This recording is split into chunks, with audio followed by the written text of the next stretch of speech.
আমার জায়গা হইব নি আমার মরা লাশের লাইগা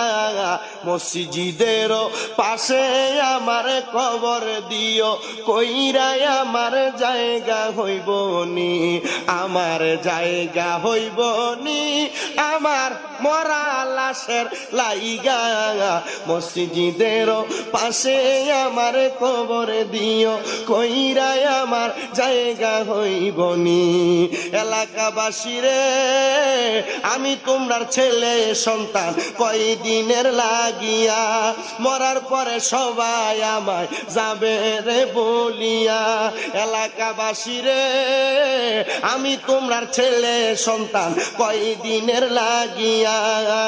মরার পরে সবাই আমায় যাইবারে বলিয়া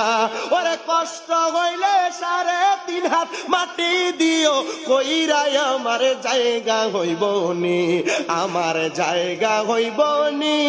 আমার মরা লাশের লাইগা মসজিদের পাশে আমার কবর দিও কইরাই আমার জায়গা হইব নি জগৎবাসী রে আমি যেদিন জামু চইলা দুনিয়া ছাড়িয়া ভাই বন্ধু আত্মীয় স্বজন যাবে রে বুলিয়া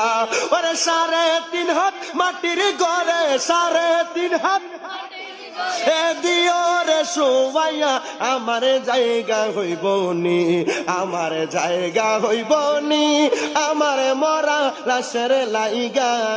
মসজিদের পাশে আমার কবর দিও কইরাই আমার জায়গা হইব নি এলাকাবাসী রে আমি যেদিন জামু মইরা দুনিয়া ছাড়িয়া গায়ের জামা কাপড় সবই নিবে রে খুলিয়া কথা কন্যা ঠিক না বেঠিক আমি নিজেই গজলটা লিখছিলাম একদিন আসরের নামাজের পরে অসুস্থ অবস্থায় শুয়ে রইছি হঠাৎ করে গায়ের পশমগুলা দাঁড়ায় গেছে মাথাটা চক্কর দিছে ওইটার সাথে সাথে মরার কথা স্মরণ করে গজলটা লিখছি আমি লিখছি সুরে সুরে এলাকাবাসী রে আমি যেদিন জামু মইরা দুনিয়া ছাড়িয়া জামা কাপড় সবই আমার নিবে রে খুলিয়া ওরে সাদা মার্কিন কাপড় আমায় সাদা রামাই দিও রে পরাইয়া আমার জায়গা হইব নি আমার জায়গা হইব নি আমার মরা লাশের লাইগা মসজিদের পাশে আমার মসজিদের পাশে আমার কবর দিও কইরাই আমার জায়গা হইব নি একটা জবানও বন্ধ রাখবেন না আপনারা মোহাব্বতের আওয়াজে বলেন আমাদের আসল বাড়ি